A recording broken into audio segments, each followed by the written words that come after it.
नमस्कार, मैं हूं हंसा वैष्णव और आप देख रहे हैं डिजियाना दमोह न्यूज।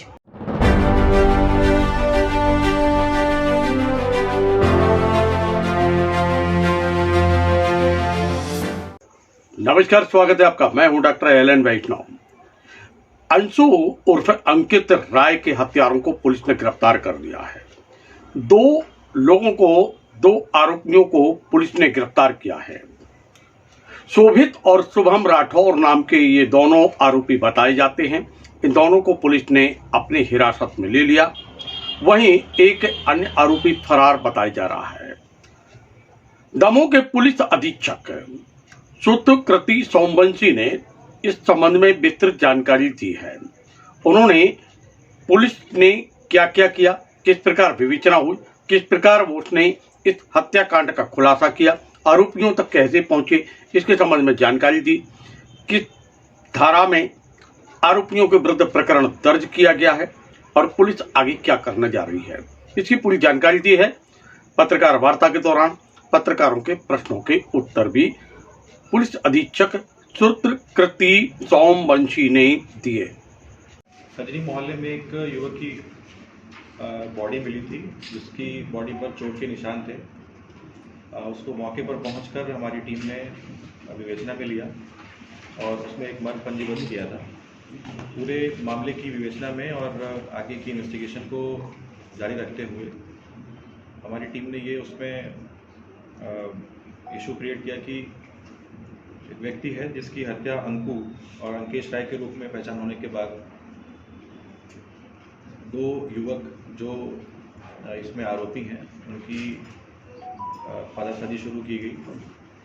पूरा मामला इस प्रकार से था कि अंकु अपने पड़ोस के ही एक घर की छत पर रात में अनधिकृत रूप से पाया गया था और उन दो लड़कों ने जो वहाँ के रहने वाले थे उन्होंने उसको छत पर देखा। उनका किसी बात पर वहाँ झगड़ा हुआ उससे और झगड़े में उन लोगों ने उससे मारपीट की और उसको छत से ही फेंक दिया नीचे।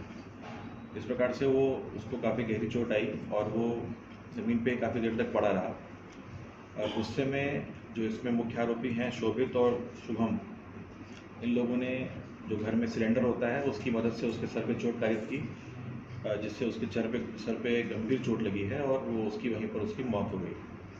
हमारी टीम ने फोरेंसिक की जांच करवाते हुए और तमाम सभी ने भी पहलू होते हैं को जांच में देखते हुए इन दोनों आरोपियों को गिरफ्तार किया है। 302 का मुकदमा दर्ज किया गया है। इन दोनों के बयान भी पूरे हो चुके हैं। इस पूरी घटना में इन दोनों के बयान से प्राप्त जितने भी तथ्य हैं उनकी विवेचना अभी जारी है और आगे की विवेचना में अगर इसमें कोई तथ्य शामिल होता है तो उसको हम लोग केस में शामिल करेंगे। सर, ये आरोपी दो ही हैं कि और अधिक आरोपी हैं? फिलहाल अभी हमारी इन्वेस्टिगेशन में जो प्राइम सस्पेक्ट थे वो यही दोनों थे और दोनों को गिरफ्तार कर लिया गया। हाँ, इनकी मारपीट पहले घर पे हुई है, उसके बाद इन लोगों ने वहाँ से इसको रोड पर फेंक दिया और फिर वहाँ नीचे आकर भी इसको सिलेंडर से मारा था। जो अभी फिलहाल इन लोग की इन्वेस्टिगेशन और इनकी पूछताछ में सामने आया है कि वो लड़का उनकी छत पर अनधिकृत रूप से पाया गया था और इस बात को लेकर दोनों पक्षों में विवाद हुआ और उसके बाद इन लोगों ने वहीं पर उसको मारपीट की, जो कि छत पे भी कुछ खून के धब्बे हमें मिले थे जिनको हमने फोरेंसिकली इन्वेस्टिगेशन में शामिल किया है और उसके बाद इन लोगों ने उसको ज़मीन पे फेंक दिया। घटना कारित करने के बाद ये आरोपी भागे हैं। भागने में सहायता किसने की और कहाँ भागे ये? घटना कारित करते समय ये लोग वहाँ पर मौजूद थे। उसके बाद ये लोग पहले हम लोग को जो सूचनार्थ बहुत सारे हमारे मौके पर उनसे पता लगा कि इनकी लोकेशन सागर में है।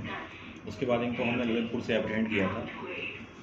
साथ में इनके जो इनको सहायता करने वाले हैं उनके भी हम जांच कर रहे हैं कि उनकी सहायता किस एक्सटेंट थी और अपराध में किस श्रेणी तक वो शामिल की जा सकती है, तो अभी विवेचना का विषय है।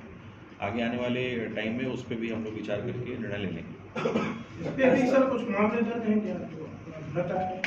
मृतक पर पूर्व भी कुछ मामले थे दर्ज। इसके अलावा इसकी वैसे भी जो लोकल सूचना संकलन से हमें सूचना प्राप्त हुई थी उसमें मोहल्ले में इसकी शोहरत अच्छी नहीं थी व्यक्ति की। इस संबंध में भी हमें सूचना मिली थी। उसके अलावा और ऐसा कोई बहुत गंभीर वाक़ा नहीं था। क्या सर ये सिलेंडर घर में छिपा गए थे, साथ में लेके गए थे?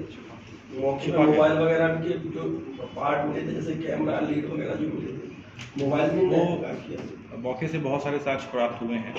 सिलेंडर जो है वो घर में ही छिपा गए थे। बाकी कुछ और भी साक्ष्य इसमें वहीं मौके से बरामद हुए हैं जो इन्वेस्टिगेशन में इम्पोर्टेंट साबित हुए हैं। सर ऐसी सूचना मिली थी कि जो मर्डर जिनने किया है उनने किसी को फ़ोन किया और उसमें भी ये बात आई है कि हमने हत्या कर दी है, क्या ये सच है? कॉल डिटेल्स की एनालिसिस अभी शामिल नहीं की गई है इसमें। नो डाउट कि कॉल से जो बातें हुई हैं उसमें कोई साक्ष्य अवेलेबल नहीं है, लेकिन कॉल की टाइमिंग और बाकी चीज़ों को हम जो भी टेक्निकल एनालिसिस में शामिल कर सकते हैं उनको शामिल करेंगे इसमें। सर मृतक के परिजन इनमें झगड़ा हुआ तो निश्चित रूप से आवाज भी बहुत आई होगी, तो क्या इस मामले में कोई आई विटनेस भी है या सर कि पुलिस ने केवल साक्ष्य के आधार पर उनको पकड़ा है? आई विटनेस के रूप में इसमें जो जिस व्यक्ति द्वारा पहले इन लोगों से बात की गई थी उसने ये सूचना दी है। आई विटनेस के रूप में तो उसको अभी शामिल नहीं किया है, लेकिन इन लोगों के वहाँ होने की सूचना के संबंध में हमारे पास एक साक्ष्य है जो ये बता रहा है कि ये वहाँ पर मौजूद थे और इनका झगड़ा हुआ था। सर मृतक के परिजनों ने घटना दिनांक को ये बताया था कि पुरानी रंजिश में पहले कुछ लोगों के नाम लेके कि उन्होंने धमकाया भी है, उनका क्या भी जुड़ा हुआ है? मृतक के परिवार की स्टेटमेंट्स हमने लिए हुए हैं। उनकी तरफ से बहुत सारी और भी चीज़ें शामिल करने की कोशिश की गई हैं। नो डाउट कि जो भी सर्कमस्टेंशियल एविडेंस हैं और जो भी हमारे पास और भी साक्ष्य मिले हैं हमें, हम दोनों को मैच कराकर ही किसी तथ्य पर पहुंचेंगे और उसको विवेचना में शामिल करेंगे। सर जैसे कोई आई विटनेस नहीं मिल सकता कर लेते हैं। प्रशासन और पुलिस ने शक्ति प्रदर्शन किया, फ्लैग मार्च निकाला, संदेश आम जनमानस को देने के लिए कि आप सुरक्षित हैं, चारों ओर शांति बनी रहेगी, इस बात का संकल्प हम लेते हैं। और संदेश था और संकेत था असामाजिक तत्वों के लिए, अपराधियों के लिए कि आपने अगर छोटी सी भी गड़बड़ी की तो हम छोड़ने वाले नहीं हैं। ज्ञात हो कि लोकसभा निर्वाचन 2024 की प्रक्रिया इस समय चल रही है, वहीं सनातन धर्म का एक महान पर्व होली उत्सव भी प्रारंभ होने जा रहा है और इसके पूर्व दमोह की नगर की गलियों में पांव चले दमोह के कलेक्टर, जिला निर्वाचन अधिकारी सुधीर कुमार कोचर और पुलिस अधीक्षक श्रुतकृति सोमवंशी। उन्होंने कई किलोमीटर पांव यात्रा की, नगर की उन गलियों से निकले जिन गलियों में से आम जनमानस को वह संदेश देना चाह रहे थे। उन क्षेत्रों में भी पहुंचे जहां आए दिन कुछ न कुछ समस्याएं पैदा होती हैं और सभी जगह संदेश भी दिया, संकेत भी दिया। अतिरिक्त पुलिस अधीक्षक संदीप मिश्रा, नगर पुलिस अधीक्षक तिवारी और अनुविभागीय दंडाधिकारी अरल वागरे और उनके साथ जिला प्रशासन के सारा अमला मौजूद था। पुलिस भी शस्त्रों के साथ थी और चल रही थी पांव।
मताधिकार का प्रयोग करें मतदाता। 100% मतदान हो, मतदान के प्रति जागरूकता हो, अपने पसंदीदा उम्मीदवार को वह मतदान करें और चुने अपनी सरकार। इसके लिए भारत निर्वाचन आयोग लगातार प्रयास करता है। विभिन्न प्रकार के आयोजन होते हैं। मतदाताओं को जागरूक करने के लिए जहां कहीं प्रचार रथ चलते हैं तो वहीं नुक्कड़ नाटक होते हैं, कहीं रैलियां होती हैं तो कहीं प्रतियोगिताएं होती हैं। उद्देश्य सिर्फ एक, मतदान का प्रतिशत बढ़े, मतदाता जागरूक हो। बात कर रहे हैं हम मध्य प्रदेश के दमोह की। तो दमोह के जिला निर्वाचन अधिकारी सुधीर कुमार कोचर के निर्देशन में लगातार विविध प्रकार के आयोजन चल रहे हैं। दमोह नगर में एक कलश यात्रा निकाली गई। उद्देश्य वही, मतदान 100% हो, मतदाता जागरूक हो, अपने मताधिकार का प्रयोग करें, 100% मतदान हो, इसके लिए लगातार कार्यवाही जारी है। जिला निर्वाचन अधिकारी सुधीर कुमार कोचर ने एक कलश यात्रा को हरी झंडी दिखाई। इस अवसर पर विशेष रूप से उपस्थित थे मुख्य कार्यपालन अधिकारी जिला पंचायत अर्पित वर्मा। विविध विभागों के अधिकारी कर्मचारियों की उपस्थिति इस अवसर पर थी। यह यात्रा निकली, महिलाएं कलश रखी हुई थी सिर पर और साथ में नारे भी लगाए जा रहे थे, बैनर भी थे, पोस्टर भी थे। साथ ही बुंदेलखंडी गीतों की धुन पर, संगीत की धुन पर, पारंपरिक वाद्य यंत्रों की धुन पर और साथ में पारंपरिक परिधान में कलाकार दे रहे थे संदेश। जागो मतदाता, करो अपने मताधिकार का प्रयोग और चुनो अपनी सरकार। 100% मतदान के लिए हुआ यह आयोजन। किस प्रकार हुआ आयोजन देखते हैं।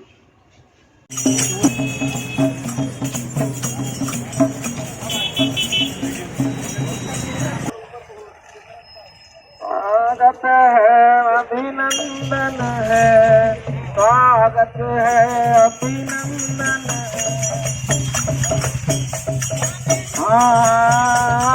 स्वागत है, सबको वंदन है, वंदन है, अभिनंदन है।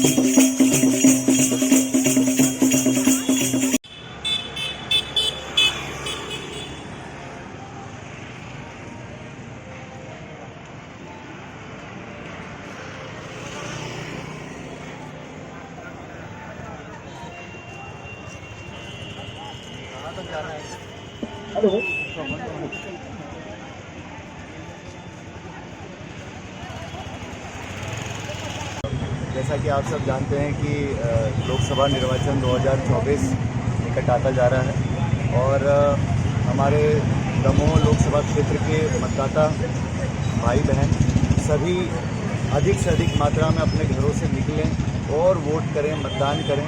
ये उद्देश्य निर्वाचन आयोग का भी है और ये उद्देश्य जिला प्रशासन का भी है।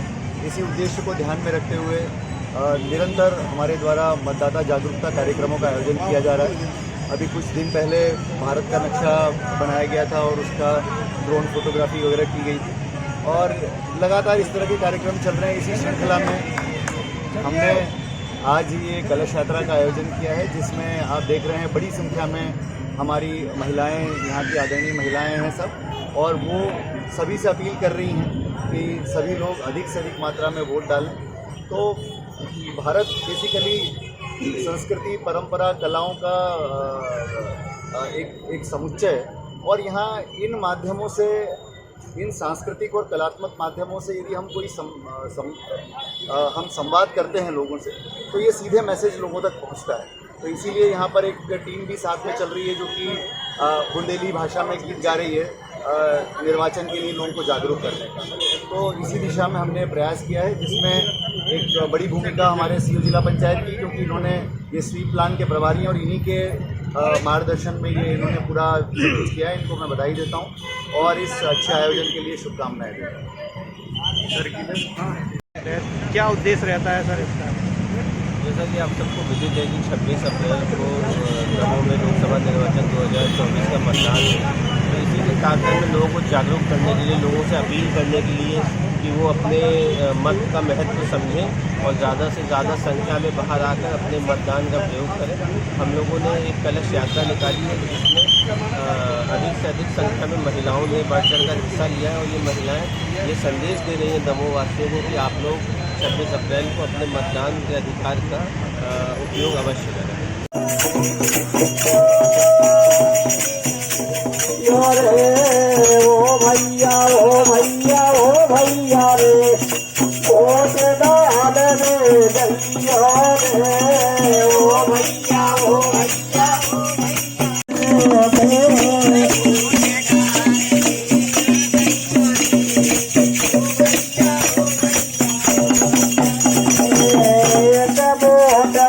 हो जाती है